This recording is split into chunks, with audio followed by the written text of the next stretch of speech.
कहने का मतलब क्या है कि राम ने रावण को मारने का काम किसे किया?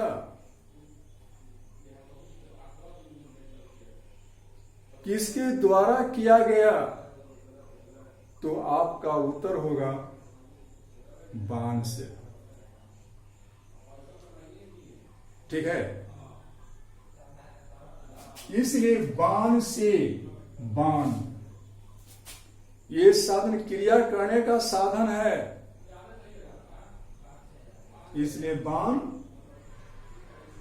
करण हुआ और करण के साथ से का प्रयोग किया गया है, से चिन्ह का प्रयोग किया गया है।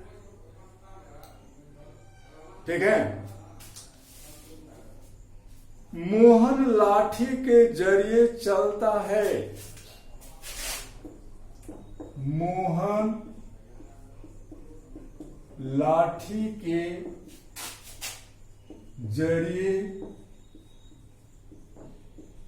चलता है। इस वाक्य में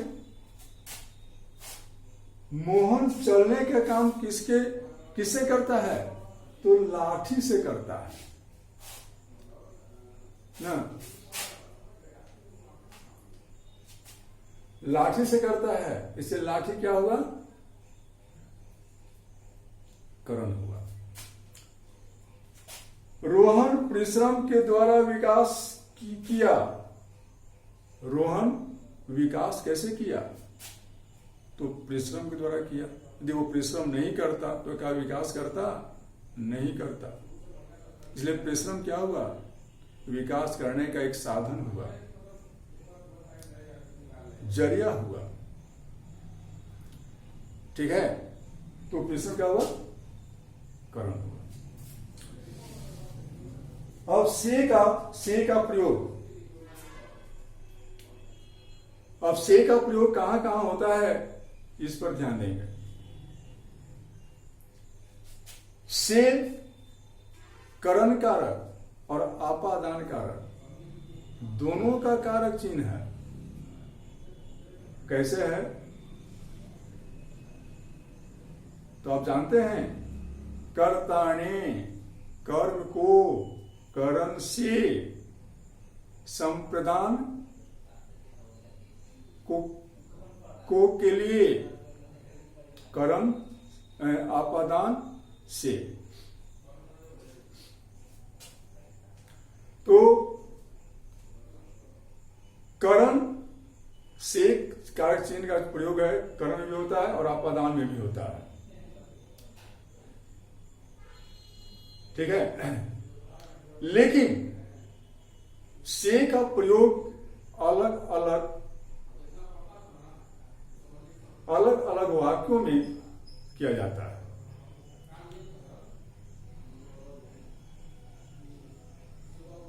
और कैसे?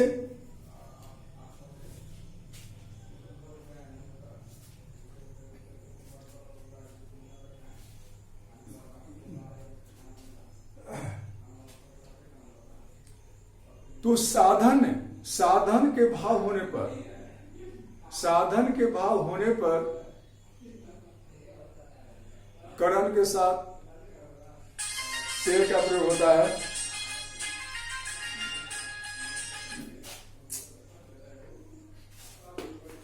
और आपादान यानी कि इस स्थिति में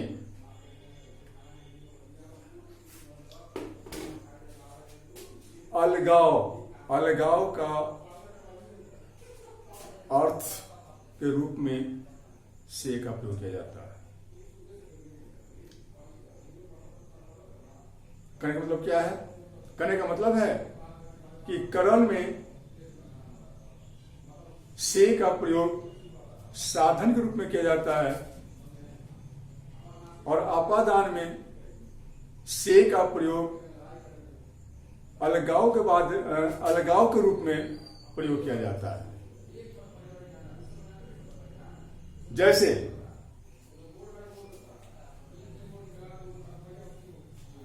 राम चाकू से कलम बनाता है। राम चाकू से कलम बनाता है। ठीक है, इस वाक्य में राम कलम बनाने का काम किसे करता है? तो चाकू से करता है। चाकू क्या है? कलम बनाने का एक साधन हुआ, इसलिए चाकू के साथ से का प्रयोग हुआ है, यानी कि ये कर्म कारक है, ये कर्म कारक है। और यदि कहते हैं कि पेड़ से आम गिरता है, पेड़ से आम गिरता है, तो यह आपादान कारक हुआ। आपादान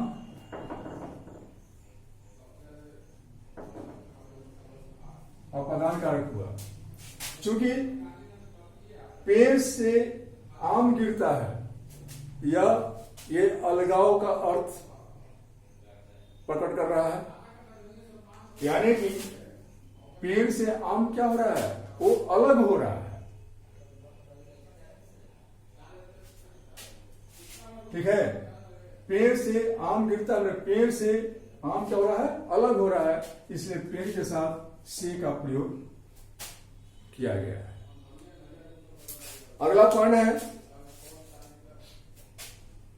कर्ता कारक में यह चिन्ह तब लगती है जब अशक्ति प्रकट करनी है। कहना तो क्या है? से चिन्ह का प्रयोग कर्ता के साथ लगता है। आपने पढ़ा होगा कि कर्ता का सर चिन्ह तो ने होता है, तो फिर कर्ता के साथ से का प्रयोग कैसे होगा? तो कर्ता कारक में यह चिन्ह तब लगती है जब कोई अपना अशक्ति प्रकट करता है। जैसे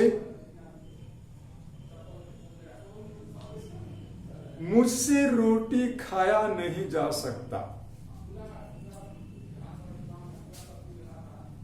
ठीक है, मुझसे रोटी खाया नहीं जा सकता, मुंह से रोटी खाई नहीं जा सकती। पुल्लिंग और स्त्रीलिंग, ये तो रोटी तो है, किसी स्त्रीलिंग है। और इसलिए हम कह सकते हैं कि मुंह से रोटी नहीं खाई जा सकती, कहीं अच्छा होगा, है ना, क्योंकि रोटी स्त्रीलिंग है। तो मुंह से रोटी नहीं खाई जाती, यहां तो क्या है? यहां जो है कि हम अपना अशक्ति प्रकट कर रहे हैं। इस वाक्य के द्वारा हम अशक्ति प्रकट कर रहे हैं। इसलिए मुझसे रोटी नहीं खाई जाती।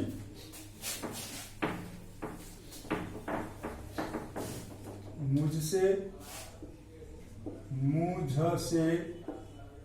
रोटी नहीं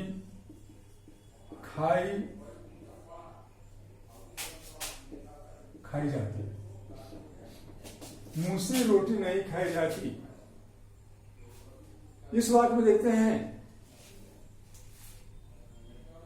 कि रोटी खाने का जो है,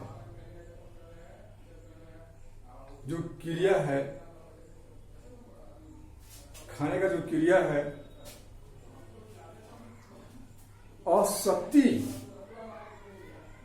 प्रकट करता है। ठीक है, इसलिए मुझसे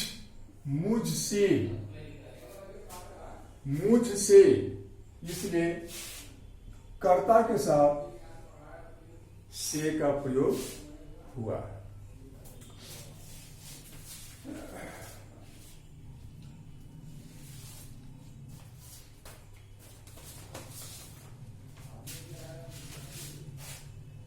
प्रयोज कर्ता के साथ से चिन्ह आती है। प्रयोज कर्ता के साथ से चिन्ह आती है।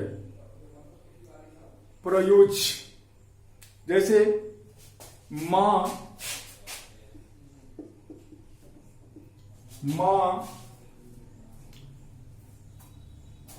लड़के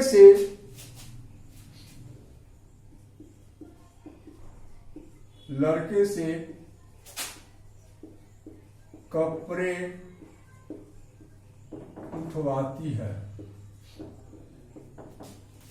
मां लड़के से कपड़े उठवाती है। इस वाक्य में मुख्य कर्ता कौन है? तो मां है। लेकिन मां यहां काम नहीं करके किसे करवाती है? तो लड़के से करवाती है। यहां लड़के क्या होगा? ये प्रयोज हो गया। प्रयोज करता हुआ, इसलिए लड़के के साथ में कर्ता के प्रयोज कर्ता के साथ से चिन्ह का प्रयोग हुआ है। हेतु के अर्थ में से का प्रयोग होता है। जैसे वर्षा न होने से अकाल पड़ गया। हेतु के अर्थ में वर्षा न होने से अकाल पड़ गया।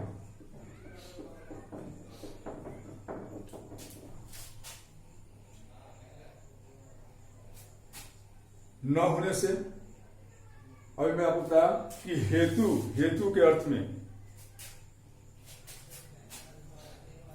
हेतु होने, है ना?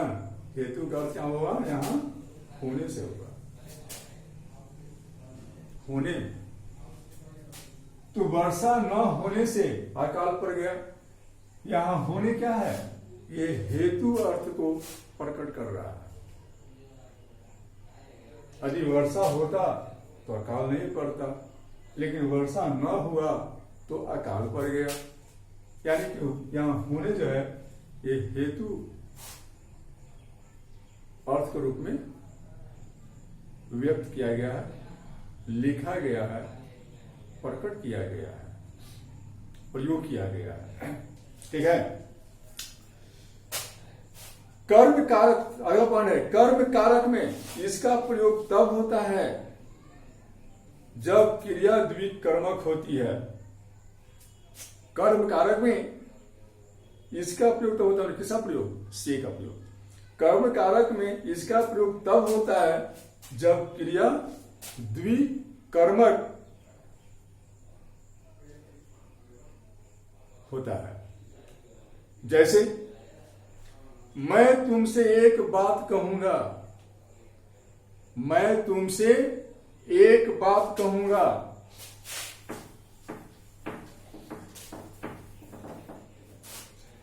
मैं तुमसे एक बात कहूंगा। द्विकर्मक यानी कि दो कर्म में,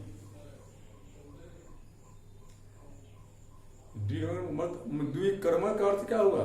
दो कर्म हुआ।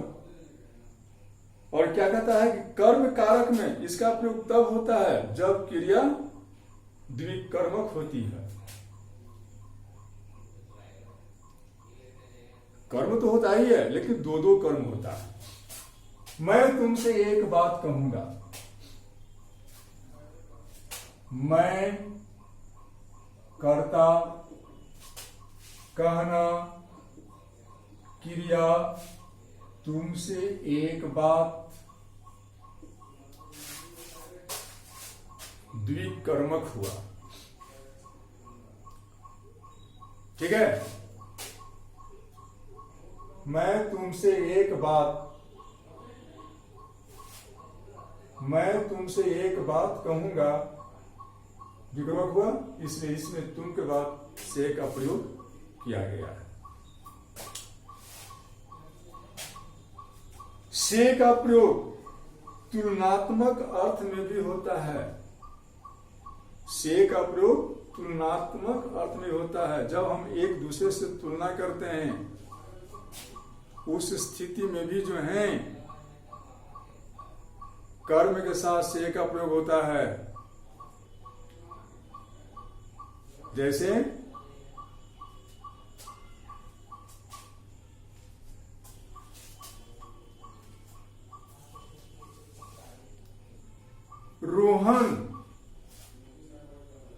रोहन मोहन से अच्छा है।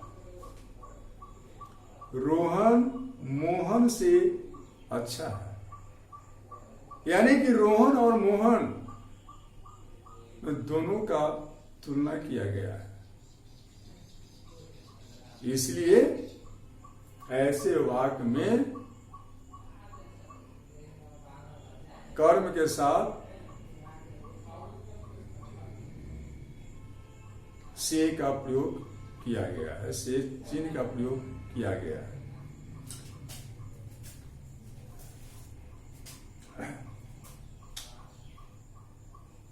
से का प्रयोग, अगला पॉइंट है, से का प्रयोग दिशा का भी बोध कराता है।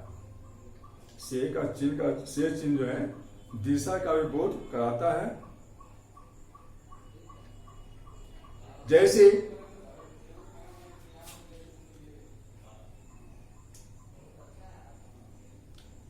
हिमालय भारत के उत्तर दिशा में स्थित है। हिमालय भारत के उत्तर दिशा में स्थित है। ठीक है।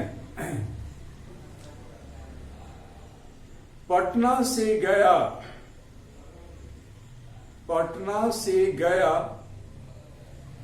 दक्षिण है।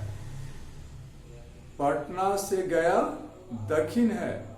इस वाक्य में भी जो है दिशा का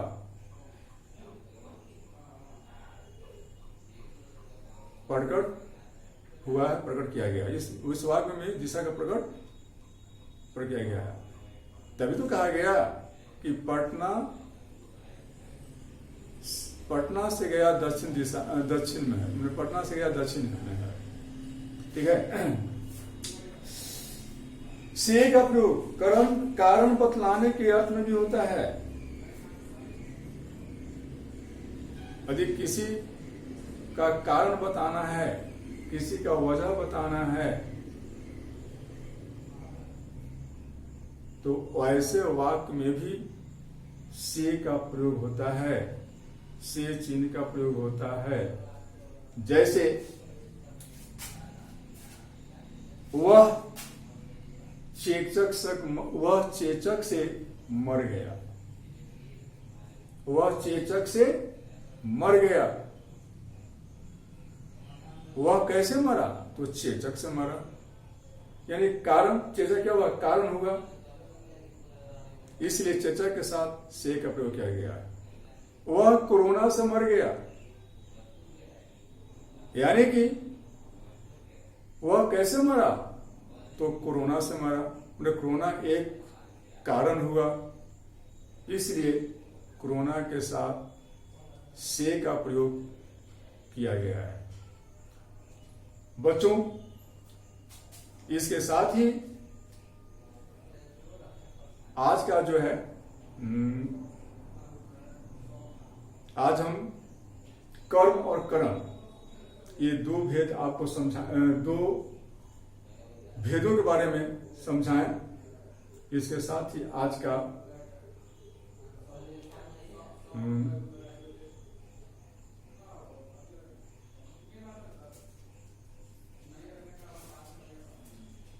अपना मैंने पठन जो पाठन होता है वह समाप्त करते हैं। इसके साथ ही धन्यवाद। अगले दिन संप्रदान और आपादान के बारे में संबंध में समझाएंगे।